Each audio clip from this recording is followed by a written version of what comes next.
Assalamualaikum warahmatullahi wabarakatuh.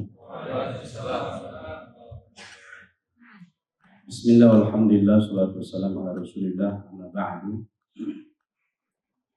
Jemaah sekalian yang dimuliakan oleh Allah Subhanahu wa taala, puji syukur kita panjatkan kehadirat Allah Subhanahu wa taala.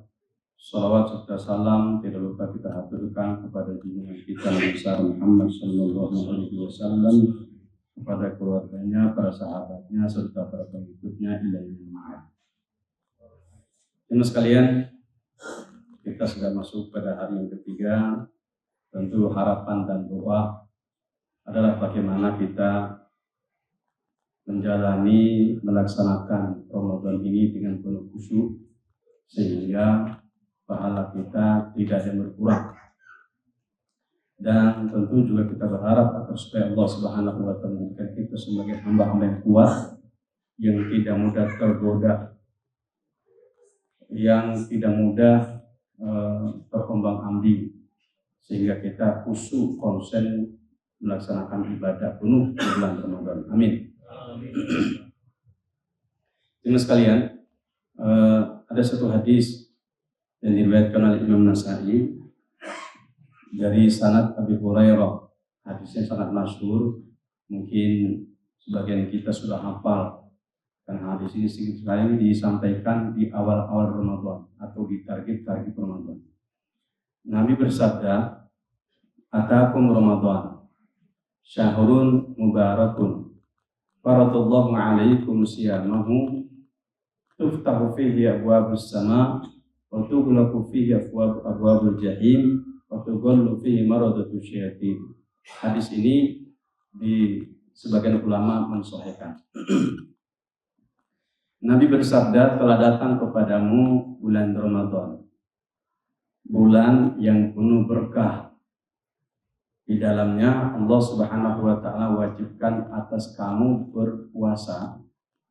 Kemudian di dalamnya pintu-pintu langit itu dibuka. Sekaligus di dalam bulan Ramadan itu pintu-pintu neraka ditutup. Yang terakhir, wa tughallu fihi maradatu syayatin. Setan-setan, kata Nabi, dibelenggu. Nah, yang terakhir ini yang ingin saya bahas, karena menurut saya menarik. Cuma sekalian, mengapa saya sebut menarik untuk kita kaji, kita pahami. Setan-setan dibelenggu, tapi kenapa kok masih ada kejahatan? Nah, ini yang perlu maksudnya ini kita kaji, kita pahami. Para ulama jemaah sekalian, berdasarkan hadis ini memberikan penjelasan bahwa sumber dosa itu ada 3. Ini perlu jadi catatan buat kita. Dosa itu sumbernya ada 3. Yang pertama dari setan, ya, atau saya ulangi, sumber kejahatan. Sumber kejahatan atau sumber perbuatan dosa itu 3. Yang pertama setan. Kita kan sedikit-sedikit melihat setan. Dan memang disebutkan sumber kejahatan itu setan. Yang kedua, nafsu manusia, ya kita. Yang ketiga, lingkungan atau peluang lingkungan. Ini 3 ini jemaah sekalian yang menjadi sumber kejahatan. Saya ulangi. Yang pertama setan, yang kedua nafsu, yang ketiga lingkungan. Lingkungan itu kesempatan untuk berbuat kejahatan, kesempatan berkorupsi itu ada. Jadi jemaah sekalian, pertanyaan selanjutnya, manakah yang paling dominan di antara 3 tadi? Memang kalau kita mencari data kuanti secara hitung-hitungan nggak ada. Kita tidak menemukan itu. Manakah yang paling dominan di antara 3 itu? Tapi, jemaah sekalian, kita bisa menyimpulkan yang paling dominan itu berdasarkan pendapat ulama. Misalnya, kata Imam Ibnu Taimiyah, ia mengatakan bahwa an-nafsu hiyal aslu. Nafsu itu dia sumber utama, kata Imam Ibnu Taimiyah. Wasyaitan sababun musa'adun. Setan itu hanya perantara. Saya ulangi, kata Imam Ibn Taimiyah, an-nafsu hiya aslu. Nafsu itu asal kejahatan aslinya adalah dari nafsu. Sementara syaitan sababun musa'adun. Setan itu hanya faktor pembantu saja. Itu pendapat yang pertama Imam Ibn Taimiyah. Yang kedua, kata Imam Ghazali dalam kitab Ihya Ulumuddin, dia mengatakan, "Law lam takun fil insani syahwatun, lam yajdi syaitan tariqan ilaihi." Kata Imam Ghazali, seandainya saja kalau bukan karena syahwat yang ada di dalam diri manusia, maka setan itu tidak punya akses untuk menggoda. Ulang Mas Kawan, kamu menarik itu. Kata Imam Ghazali, "Law lam takun fil insani syahwatun, lam yajdi syaitan tariqan ilaihi." Seandainya saja kalau bukan karena syahwat nafsu yang ada di dalam diri manusia itu, maka setan itu tidak punya akses untuk menggoda, untuk mengajak dalam berbuat kejahatan. Yang kedua. Yang ketiga, kata Imam Ibn Hajar ketika ia mensyarah hadis ini, yaitu hadis ujungnya wattaqallu fihi maradatu syaitin, dan setan-setan dibelenggu, kata beliau,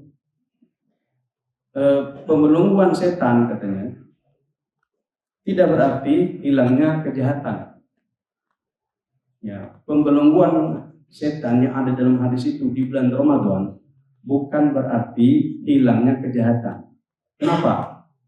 Karena nafsumu dan lingkunganmu masih ada. Yang dibelenggu itu setan, tapi nafsumu tidak. Yang dibelenggu setan, tapi kesempatan tidak dibelenggu. Nah, dari sini jemaah sekalian dapat kita simpulkan di antara 3 poin tadi atau sumber kejahatan tadi, setan, nafsu, dan lingkungan, ternyata yang paling dominan itu adalah nafsu. Nafsulah yang menjadi sumber utama, bukan setan. Selama ini kita selalu menyalahkan setan. Setan.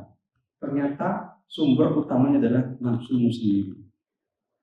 Sebagai contoh, Allah Subhanahu wa Ta'ala berfirman di dalam Al-Quran surat Yusuf ayat 53, kita bisa cek. Allah berfirman, "Innan nafsa la'ammaratun bisu." Sesungguhnya nafsu itu selalu mengajak kepada kejahatan. Ulangi, Allah berfirman dalam Al-Quran surat Yusuf ayat 53, "Innan nafsa la'ammaratun bisu." Sesungguhnya nafsu itu selalu mengajak kamu untuk berbuat kejahatan. Itu sebagai penguat. Yang kedua jemaah sekalian, di dalam Ibrahim, surat Ibrahim ayat 22, bagaimana Allah mengisahkan, Allah menceritakan perkataan setan. Apa kata setan di dalam Al-Quran? "Wa ma kana li 'alaikum min sultan illa an da'awtukum fastajabtum li." Kata setan, "Aku ini tidak punya kuasa atas kalian. Aku tidak punya kuasa untuk kalian. Saya hanya mengajak. Tapi fastajabtum li, kamu mau." Ulang jemaah sekalian.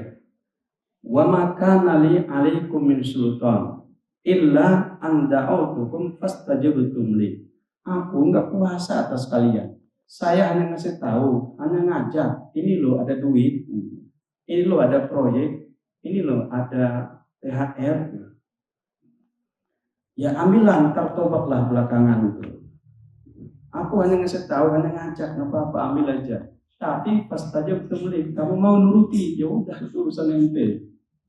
Nah, dari sini jemaah sekalian dapat kita ketahui bahwa ternyata ya sumber utama dan perbuatan kejahatan itu adalah nafsu. Nah, jemaah sekalian, apakah manusia masih mampu, masih bisa berbuat dosa walaupun setan tidak ada? Iya. Manusia masih tetap bisa berbuat jahat walaupun setan sudah dibelenggu. Nah, sebagai contoh misalnya, ada orang yang bisa marah tanpa ada bisikan. Ada juga sekalian. Tanpa dibisikin oleh siapapun, dia bisa marah. Dia bisa emosional. Dia bisa kesal dan itu ternyata bukan dari setan, cuma dari dirinya sendiri. Yang kedua, ada orang yang iri tanpa dibujuk, tanpa ada yang ngajak. Tidak diajak ke siapapun, tapi dia bisa aja iri kepada orang lain. Dan ternyata itu bukan karena setan. Cuman ketika kita ada iri dalam diri kita, itu artinya kita membuka akses untuk setan masuk. Ketika kita marah, itu artinya kita membuka akses untuk setan.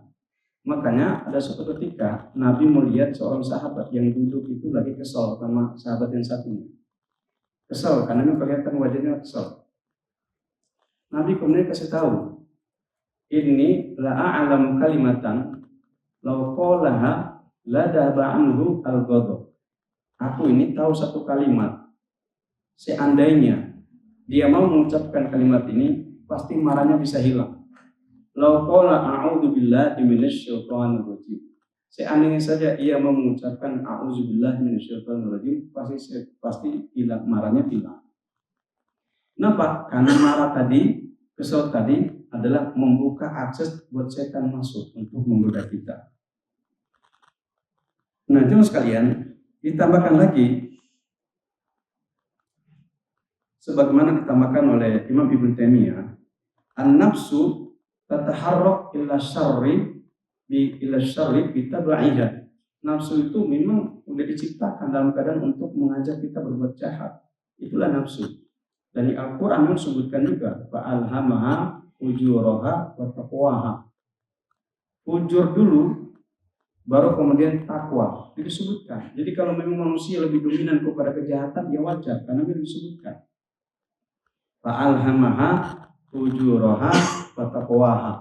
Allah itu ya menyebutkan di dalam Al-Qur'an itu dosa dulu baru kemudian takwa. Sebagaimana menunjukkan kepada kita bahwa ya manusia lebih condong kepada kejahatan.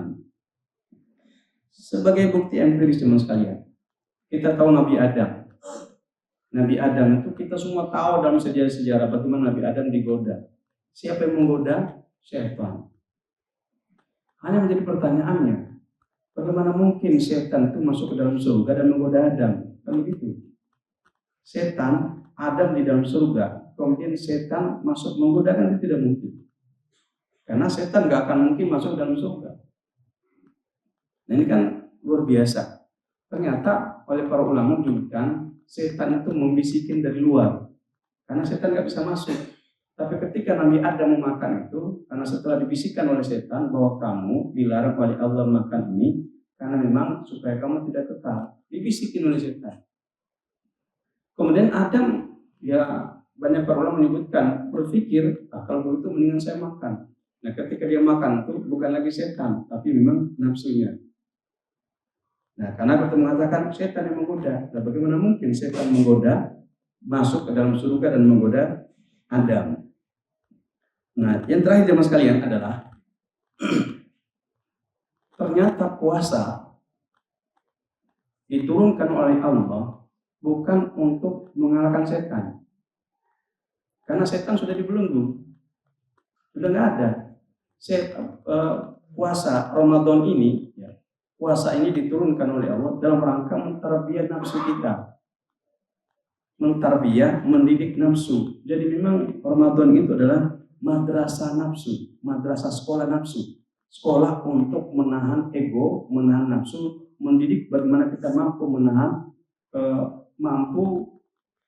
menahan semua keinginan-keinginan kita ketika kita lagi puasa.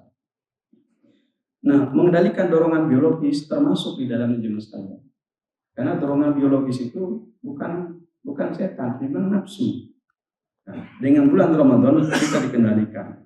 Kemudian dengan bulan Ramadan ini jemaah sekalian, kita kemudian dengan itu sebagaimana dijanjikan oleh Allah Subhanahu wa taala, la'allakum tattaqun. Kapan itu?